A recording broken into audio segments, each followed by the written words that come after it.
I'm going to tell you exactly how to launch an ecom brand from scratch in 2026 with meta ads. And I'm going to take you step by step through the website foundation you need, through the email and SMS foundation you need, and your ad creative, and also your ad campaign. Before we dive in, I got to tell you who I am. My name is Mason Littlejohn, and I've spent over $330 million on Facebook ads and driven over $1.7 billion in Facebook ads attributed revenue. I've scaled multiple brands to 7 and 8 figures. I run a coaching program called Meta Ads at Scale, and I also run my own agency as well, where I work with 8-figure brands. So I'm not new to this. I've been doing this a long time, but I thought I'd make a video for 2026, the new way, the easy way, the best way how to launch and scale a new brand with meta ads in 2026. So let's dive in. First, let's talk about the website. You're gonna need a good foundation here. So what do I mean by that? We'll really wanna start out with the theme. So many new brands that come into my coaching program, Meta Ads at Scale, they pick these like literally themes that look like they're from 2010, 2002. Like they literally just look like shit, right? So you gotta be real with yourself. Go look at what other brands that you look up to, what do their websites look like? Screenshot, throw it into ChatGPT, ask them what theme they're using, right? This is 2026 now, guys. Let's use our heads and let's actually do things the right way, right? Let's not use these crappy themes that make people distrust your brand from day one. So to start, you need a sleek Shopify theme. Is up to par with your industry, whether you're a CPG brand, right? Whether you're an apparel brand, whether you're a home decor brand, like what is the standard? What do people expect at the bare minimum? And that is what you should have within your theme. Out of the box has great Shopify themes. I've used the Turbo theme for multiple brands. I'm not saying they're great. I don't even know what the best ones are, to be honest, but again, do your own research, get a sleek Shopify theme, and get yourself started off on the right foot, okay? So now that you have your theme dialed in, let's move on to the next step, which is pop-up. You got to get a quiz pop-up or even a scratcher pop-up, which Alia just launched. So you have to check out Alia, mention Mason Littlejohn from Meta Ads at Scale, and you will get an exclusive offer, free 30-day trial as well. But you need to have a pop-up from Alia. They drive the best sign-up rates, and you can grow your business 3 to 4x than you would with a really cheap Klaviyo pop-up, right? These are the best in the business, and literally all the top brands are now working with Alia, and you should too. This is one of those investments that is worth it and really can grow your business way faster and allow you to scale way faster with your ads. So again, check out Alia, mention me, and you will get an exclusive offer. Next is reviews. You need to add reviews to your website from day one. And to start out, send some product to your friends and family, have them write a review for you, right? Get your first reviews on the site. But if you're launching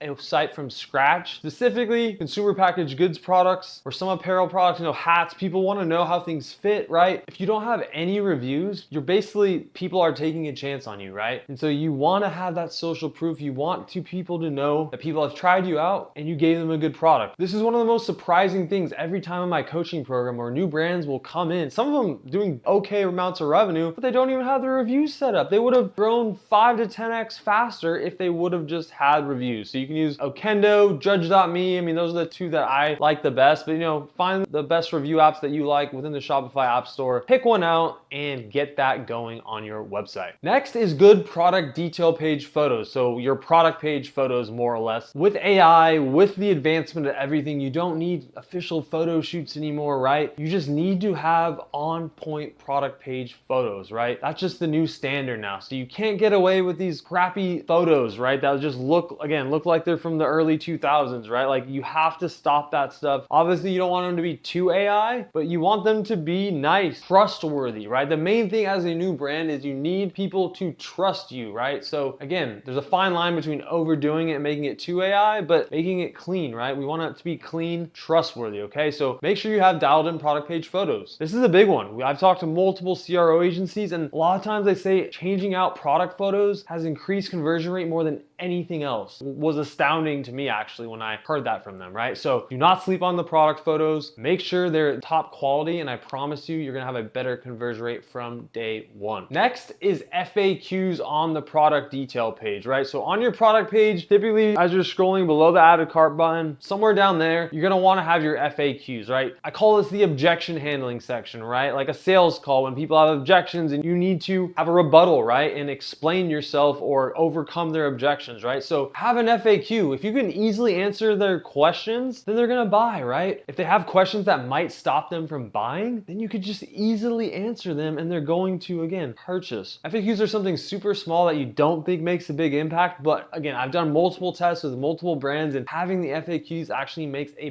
big difference. So having these early as a new brand, most new brands do not have these, right? So if you can look at your competitors, look at other brands in the industry, what are the FAQs that they answer, and put yours on there too. And I promise you, again, this is going to improve your conversion rate from day one. Next, let's talk about shipping. I always tell this to my coaching clients that if you ship fast, you got to let everybody know. We're in the era of Amazon, right? Fast deliveries, right? And so do not make the mistake of telling people you ship in 4 to 5 business days. There's literally brands that do this. I'm like, what in your right mind makes you think like anyone's gonna wanna wait 5 business days? That just sounds like forever. So if it takes you a while to ship things, do not even mention shipping. Don't talk about it whatsoever on your product page, right? If you ship fast by meaning within 1 to 2 days, business days even, you don't necessarily have to message ships in 48 hours. You could do ships immediately. I do have one of my clients in their apparel client in my portfolio, they write ships immediately on their product pages and it does super well. And yeah, they ship within typically 1 to 2 business days. Ships immediately kind of handles that. Again, you want to keep it vague, but you want them to know it is fast. But again, if your shipping times are long, hide that. Hide it as much as possible. But if they are fast, you gotta make sure you're talking about that and talking about it in your ads, talking about it everywhere. Just let people know that, hey, we ship fast. You buy from us, you're getting it literally within 1 to 2 days. So that is huge. And again, this is also going to massively help your conversion rate. Next, let's talk about returns. The main thing with returns is just like making sure you have a section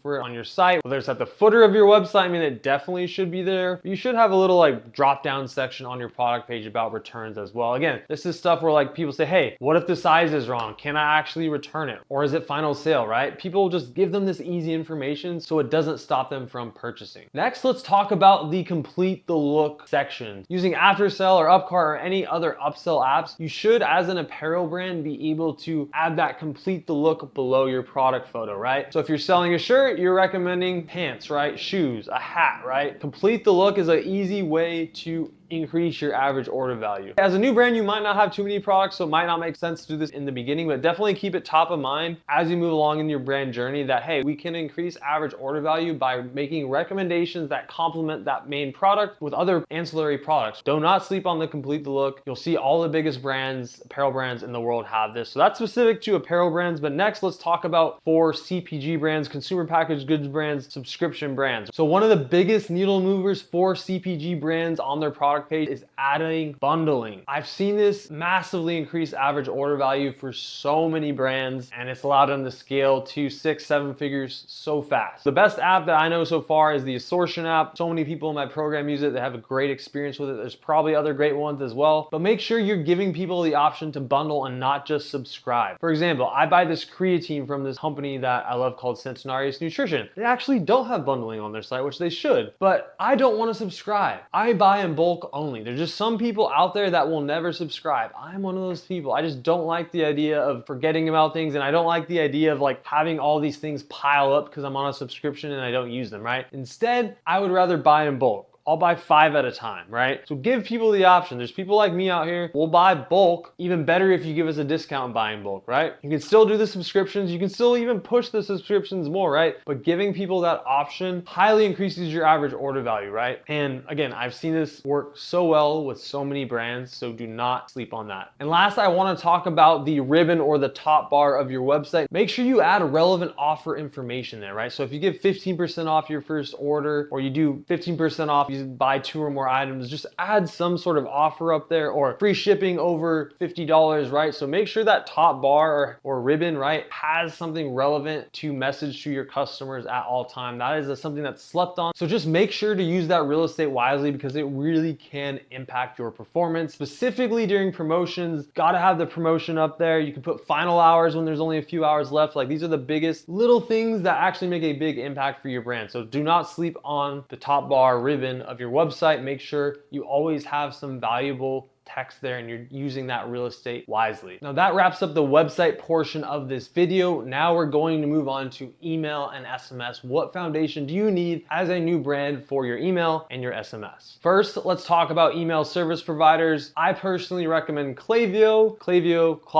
whatever you want to call it. Next best is OmniSend. I've used both. I have clients, 99% of my clients, 97 maybe, use Klaviyo. I do have some on OmniSend, but I truly just recommend Klaviyo. Choose between those two, but like I said, my official recommendation is Klaviyo. So once you have your ESP figured out, obviously you're connecting that with Alia, so you got the pop-up, you're going to need to build out your flows. So what are email flows? Really, they're just automations, right? They're triggered by certain activities that users make on your website. For example, the welcome flow, which is one of the most important flows, that is triggered by someone signing up on your pop-up. When they give you their email and their phone number, that triggers a email to go out and that triggers a welcome SMS to go out, right? So this is an automation. You could have multiple emails in your welcome flow that go out every few days. Same with SMS as well. So first, the welcome flow is the most important. You need to give out your welcome offer from the pop-up in that first email. I also recommend separating email and SMS from one another. Make sure you send a welcome email and a welcome SMS with the same offer, but with different codes, right? Why do we want them to be separated and have different codes? Because you want SMS to be its own channel with its own code, so people know it is an exclusive channel where you're going to send exclusive offers. This makes SMS valuable at all times. But if you just put the same offer in both, people are not going to really care that much about it. They're going to care, oh, I can just check email. SMS really isn't anything different, right? So you got to make sure people think these are different channels, different ways of marketing from day one. The second flow you need to get set up is the browse abandon flow. This is a simple one, and this is a template within Klaviyo and OmniSend. Essentially, if someone's in your email list already, then they go to your product page and then they leave, then they were going to get sent an email, right? So you got to get that one set up. You're also going to need the abandoned checkout. This is obviously when someone makes it to the checkout page and then they leave, they're going to be sent an email, they're going to be sent an SMS. Then site abandonment. This is probably the number one slept on flow. Site abandonment is if someone just goes anywhere on your site but does not hit a product page, they are going to be sent an email like saw you were shopping or something like that, right? Site abandonment flows have driven so much incremental revenue to my clients, so do not sleep on these. Do not procrastinate these. Just get it up from day one. Just one email. You don't need to get a whole,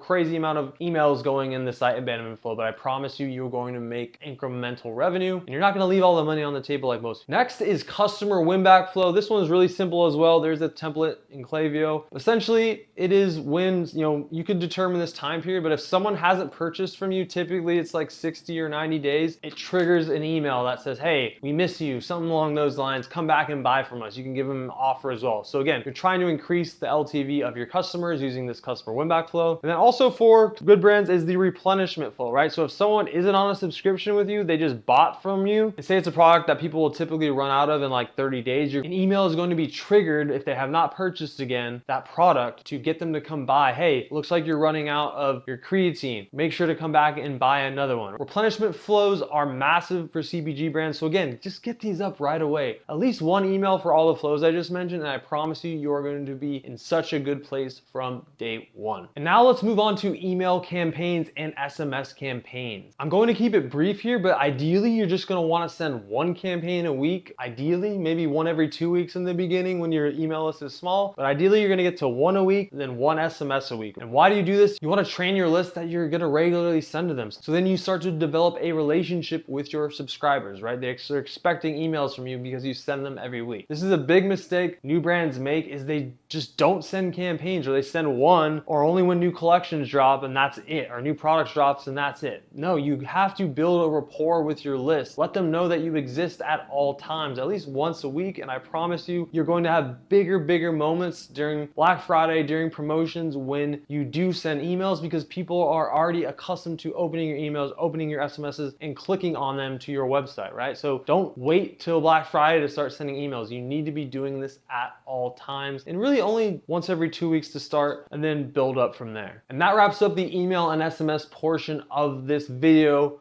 Now let's move on to ad creative. One of the biggest misses I see new brands make with their ad creative is just over complicating it. So really what I want you to do as a new brand is just simplify things and only try a few different creative concepts and get them to work, because these creatives work basically all the time. So the first one I'm going to talk about is the founder's ad, or the brand origin, or the product story ad. Really, this is either a video, you can even do like a static or a carousel, but it's typically executed in a video, and you basically tell the user, why does your brand exist? What is your products about? What differentiates you from the market? And it humanizes you, right? Humanizes the brand. Again, people don't want to buy from big global corps anymore. They want to buy from real people, right? Who are making a real impact. That's number one. Founder ads, you need to test out us versus them ads, right? This could be a video explaining, why your brand is better than the other brands out there. It could be a static image ad, which us versus them are typically where you pin up yours versus the other brands. Try that out. Again, look into other niches, other industries, see how people are executing us versus thems. For apparel, you can literally do product shots on the floor. Literally, so many apparel brands do this. You do not need to overcomplicate this. You could even shoot your clothes on a hanger. You could even AI mock-up. They're looking that good these days. Don't overcomplicate it. Just get some nice, clean shots up. See what other apparel brands are doing and what's working for them. And yeah, you don't got to reinvent the wheel. Let's just get some winning ads, right? And the last creative I recommend is selfie shots or videos. This could be literally you just talking to the camera, holding up your product, right? This could be you in the mirror taking a photo of the outfit you're wearing, or a video of the outfit you're wearing, right? Just talking to the camera, real, raw, authentic, right? This is the type of stuff that, again, it makes people trust you that you're a real person, right? Or you get your customers doing this, right? You just have to establish that trust early. And again, these are all proven ad concepts that work. If these don't work, then your delivery is probably bad, or your people don't trust your website or your product, right? It's just not good and isn't compelling. So just focus on executing these 4 ad concepts, and I promise you're gonna find winners, and then you can start scaling from there, and then also start testing other concepts after that. But keep it simple to start with your ad creative. That wraps up the ad creative portion, and now we're going to move on to the ad campaign section. I saved the best for last. You're probably like, Mason, I thought you were talking about Facebook meta ads this whole time. All you talked about was the website and email and ad creative. Yes, I did, because that stuff is so important to making your ad campaigns actually work. So that's why I covered those things first. But now let's talk about ad campaigns. What should you launch as a new brand from scratch? What you're going to launch is what I call a testing campaign. It's a ABO campaign, meaning the budgets are at the ad set level. And I'll recommend when you start out, do not spend more than $50 a day per ad set. Typically, I won't recommend $100 a day total. So you could run 2 tests at the same time at $50 a day, but no more than that. The goal from the start is to get profitable, find a winning ad and be profitable. Once you are profitable, then you can start scaling, right? So that should be goal number 1. You don't need to spend 10K, 20K in the first month, like all these random people will tell you to try and sound smart. Yeah, you need to buy the data so then you know what to do and what not to do. You need to be smart with your money and test slowly, figure out what works, get it profitable, and then you double down and you continue testing and you continue expanding. All you need to start is your testing campaign. And once you find winners, then you can move on to launching a winners campaign. I typically recommend like breaking out videos and statics over time, but to start, you can make a winners campaign for both videos and statics. You can also move on to product specific campaigns. You could test into interest campaigns with your winners, but everything is going to start in the testing campaign first. But do not let the testing campaign name fool you. You can completely scale your ads in testing. So when the ads are winning in your testing campaign, scale them up in there, and you also will drop them into your other campaigns to also scale them there with the other winning ads. So once you have your testing campaign going, you got your winners campaigns going. If you are a brand that has a decent sized product catalog, I will advise you to test into dynamic product ads, both on the prospecting side and the retargeting side. And after that, just overall launching retargeting into your ad account at low budget. Telltale sign that retargeting is working is it has a better ROAS than your prospecting campaign. A lot of people talk shit on retargeting, say, oh, you shouldn't retarget anymore. The algorithm does it on its own. Yes, it does. It does hit people at different stages of the funnel, but we want absolute control over, hey, anyone on our email list, we want to hit them with an ad once a day, right? This is an effective way to get an extremely high return on ad spend and drive incremental revenue, okay? So do not sleep on retargeting as a new brand. And that wraps it up. That is the A to Z. I took you step by step how to do it, and I hope you enjoyed the show. But now you are left with a few options. So basically everything I just told you in this video is what I teach in my coaching program, Meta Ads at Scale. Yes, I am going to hard pitch you right now, but first let's talk about your options. Option number 1 is you watch this video, you have a new brand, and you don't implement any of this. You just sit on your hands, right? In analysis paralysis or whatever, right? You're a procrastinator. Don't be that person. Number 2, you take all the information in this video I just shared and you implement it on your own. And because you are on my YouTube page. I am confident you are smart enough to execute this. But the only thing is, it might take you a year and a half, 2 years to actually scale and become a profitable brand and get you out of your 9 to 5 or whatever situation you're in, right? And then there's option number 3, my coaching program, Meta Ads at Scale, right? It's the first coaching program that helps e-commerce brands at any stage of growth scale profitably with Meta Ads. And so if you are a new brand, maybe you haven't even got your first order yet, or you're at 1K a month, 5K, 10K a month, doesn't matter where you at, I can help you scale. What is in the program? You get 5 one-on-one calls, you get a 6-month growth plan where we detail out how to scale over 6 months, utilizing everything I went over, but in much more detail and step-by-step. And we keep you accountable with a client success manager. His name is Matt. He is awesome. And you get access to myself and Steve, my head Meta Ads coach. We help you scale throughout this 6 months. Month 1, we actually build out everything for you in your ad account and we video it so you know how we're doing, you know why we're doing it. We also give you creative direction with examples. What static ads should you be running? Clear examples so you can just replicate them, right? We also give you video examples and video scripts so you can basically rewrite scripts for your own brand, right? And these are all winning scripts, winning ads. So you're not starting from scratch. You're starting from a place of where people have already won before. So those are your 3 options. Again, I recommend number 3, which is my coaching program, Meta Ads at Scale. If you want to learn more about that, hit the link in the description. Check out my video on there, all the testimonials. And yeah, if you're interested in joining, click the button to fill out the application and book a call. And I look forward to hearing from you there. Thanks for watching. Please like, please subscribe, and leave any comments. If you have any questions about how to launch a brand from scratch with Meta Ads, let me know. I will answer all the questions in the comments you have. I'll see you in the next video.